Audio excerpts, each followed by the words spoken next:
Halo semuanya, selamat datang di channel Bobsor. Kali ini gue akan ngebahas sedikit menyentuh ekonomi lagi. Dan gue tahu ini akan video membosankan to some people gitu. Tapi menurut gue ini informasi yang sangat penting. Dan gue percaya bahwa ini akan terjadi. Jadi sebelum kita memulai videonya,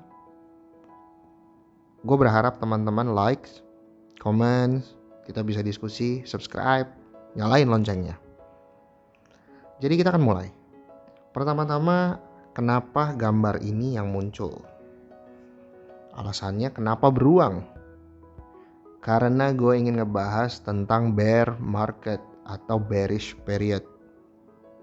Bagi yang pada belum tahu apa itu bear market dan bearish period, itu adalah sebuah istilah yang menerangkan pergerakan saham ke arah bawah atau mengalami penurunan selama periode tertentu. Apa hubungannya sama kartu Pokemon?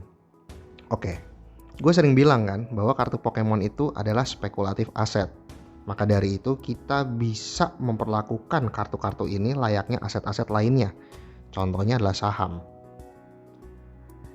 Jadi gini, gue percaya, I do truly believe, dalam 3 tahun sampai 5 tahun ke depan kita akan memasuki masa bearish period. Kartu-kartu Pokemon harganya akan turun. Tapi gini, kalaupun turun, pertanyaannya turun berapa banyak?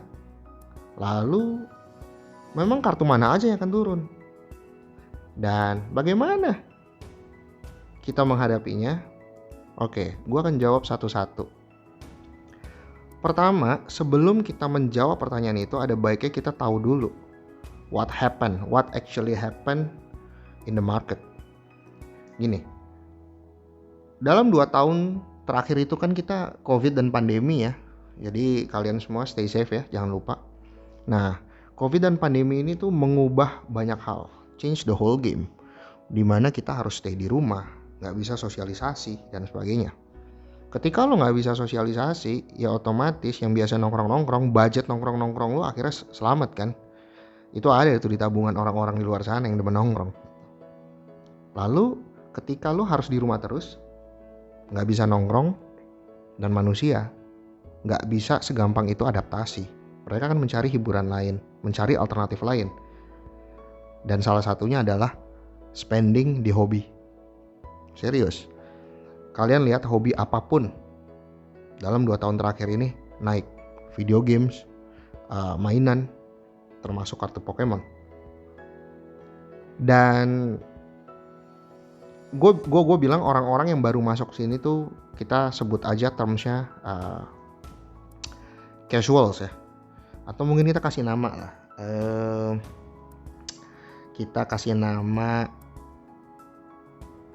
si Budi gitu. Jadi orang-orang seperti si Budi ini tuh yang tadinya gaul dan suka nongkrong, akhirnya tuh mereka benar-benar mencoba hal baru. Hal ini bisa kelihatan di mana? Gue riset paling gampang dari inner circle gue aja. Dan gue yakin di tempat kalian juga akan ada hal yang serupa. Kita bisa lihat tahun lalu Animal Crossing. Banyak banget orang yang gak main Animal Crossing. Mendadak orang-orang seperti si Budi ini tuh main Animal Crossing. Mereka ngebahas Animal Crossing. Mereka tahu serunya Animal Crossing. Bahkan kalau kita tarik lebih mundur lagi, kita bicara Game of Thrones. Game of Thrones itu, bukunya itu, novelnya udah keluar dari lama. Tapi sekarang, hal-hal yang berbau nerd itu menjadi norm, the new norm gitu. Si Budi ini menganggap it's cool gitu. Jadi sekarang hobi-hobi kayak gini tuh dianggap cool banget. Contoh paling gampang adalah kalian bisa lihat, pertama, Justin Bieber pernah di Instastory-nya itu posting kartu Pokemon. Seriously, kalian bisa cari aja, due diligence saja.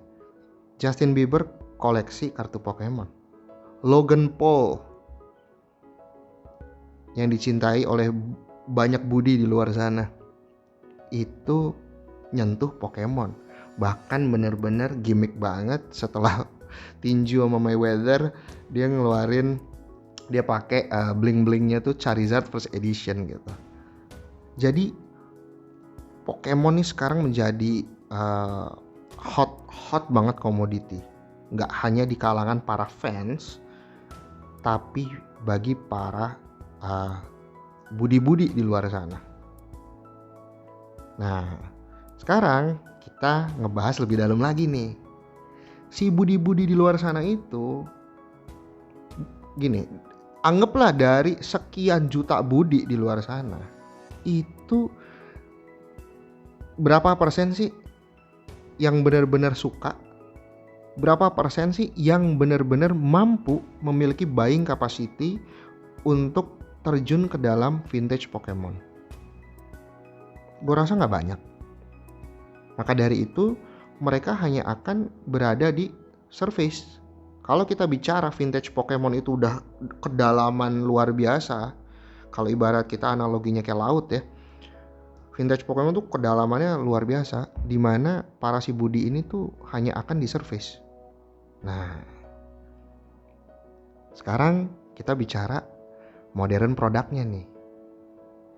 Dengan banyaknya modern produk yang keluar hampir berapa bulan sekali mungkin keluar kan? Dan makin kesini produknya super bagus. Terakhir Eevee Heroes. Bentar lagi ada Evolving Skies. Bentar lagi ada 25th Anniversary. Otomatis kita harus mempersiapkan cash kan, untuk bisa barang-barang kayak gitu, untuk bisa ngambil barang-barang kayak gitu. Nah, kalau dari sudut pandang seller ya, seller harus punya inventory yang super banyak untuk mereka bisa mengambil momentum, mengambil uang saku para budi di luar sana. Dan ini jangan berpikir bahwa ini negatif term ya. Enggak. Ini adalah bisnis. Dunia ini bekerja seperti itu. Ada jual, ada beli. Jadi tolong keep it open mind bahwa inilah cara pasar bekerja. Inilah cara ekonomi berjalan. Otomatis kembali kita ke dalam pola pikir seller. Mereka butuh modal yang besar untuk bisa mengambil momentum tadi. Nah, banyak di luar sana seller maupun kolektor yang punya barang-barang seperti ini yang mereka tahan. Kalau kalian nonton Pokenomi yang sebelum ini, yang soal Umbreon, maka kalian tahu kan, nahan idle asset kayak gini puluhan tahun itu nggak gampang.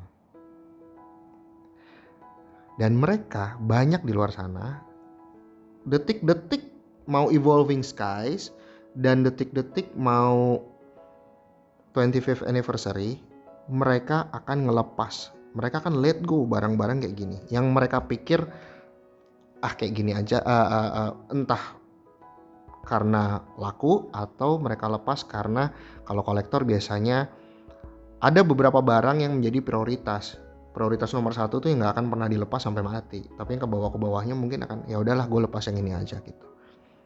Ini akan menyebabkan banyaknya barang baru di populasi pasar.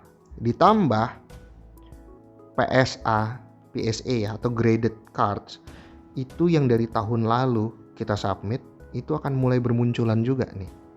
Ketika barang-barang itu mulai membajiri market, otomatis secara supply akan meningkat. Ketika supply meningkat, hukum alamnya adalah supply meningkat, demand-nya tetap, ya otomatis harganya akan turun. Supply meningkat, demand-nya tambah banyak, mungkin harganya akan bisa statis. Tapi kembali yang gue jelaskan, demand yang banyak ini kan ditambahnya oleh para budi-budi yang bermain di modern. Tapi secara vintage, hands full. Sangat sedikit orang-orang yang bermain vintage.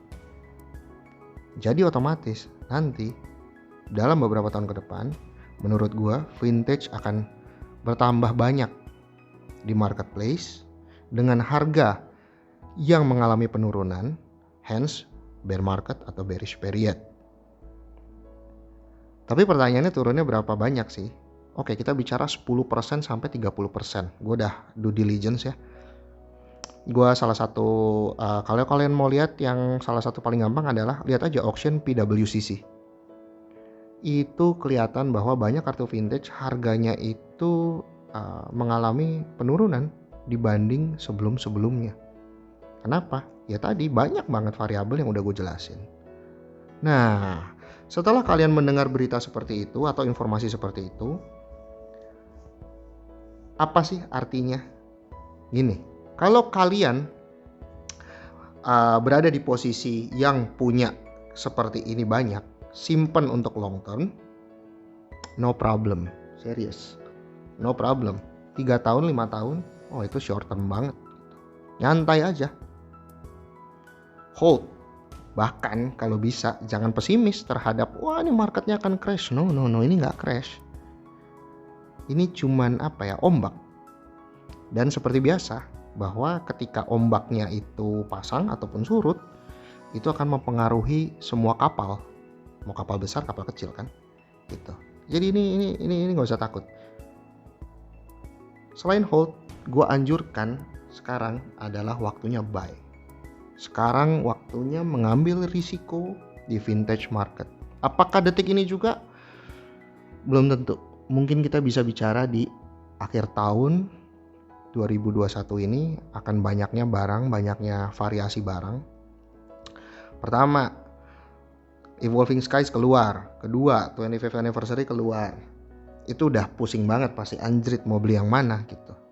Tapi kalau gue boleh memberikan saran, barang-barang modern kayak gitu printed in millions. Gue yakin banget sampai tahun depan pun barang-barang kayak gitu masih ada. Walau mungkin harganya meningkat, tapi peningkatannya paling nggak signifikan gitu. Hanya kecil banget gitu dibanding kalian vintage market kayak gini. Jadi yang akan gue lakukan adalah sell modern sebanyak mungkin untuk funding ketika barang-barang vintage yang susah didapat kayak begini-begini ini muncul di permukaan. Dan gue yakin orang akan berebut. Karena barang vintage kayak gini tuh gak banyak. Sedikit tambahan informasi. Kalau kita bicara Charizard First Edition PSA 10. Ini kalian buka aja pokemonprice.com ya. Populasinya itu 122 pieces. Jadi hanya ada 122 Charizard First Edition yang PSA 10. Dan itu spend dalam waktu 20 tahun lebih hanya 122. On the other hand, kita bicara Charizard yang terakhir, Champions Pack. Nggak nyampe setahun.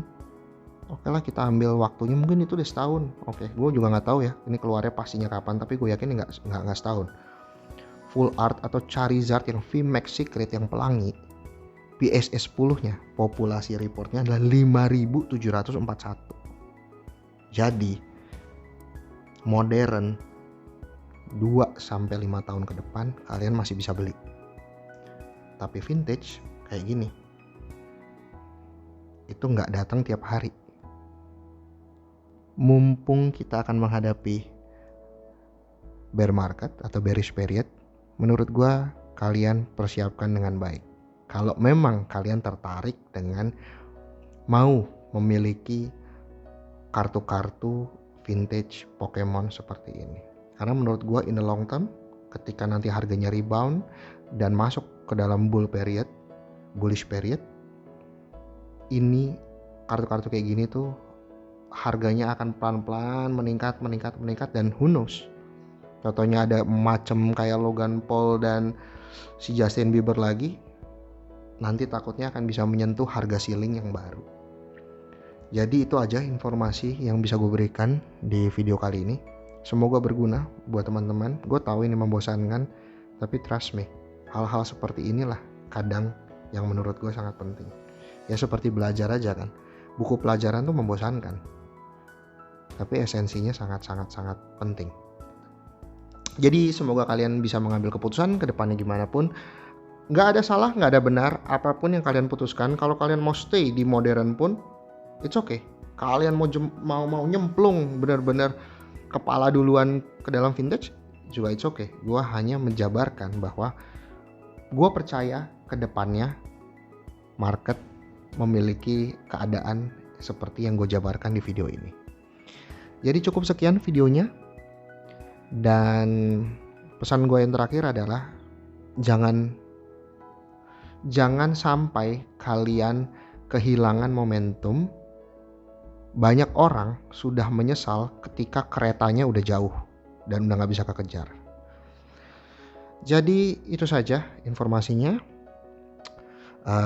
Gue akan siap-siap dulu untuk nonton LBB di Valcro. Jadi terima kasih yang udah menonton, and this is Bobsor, sign out. Thank you guys.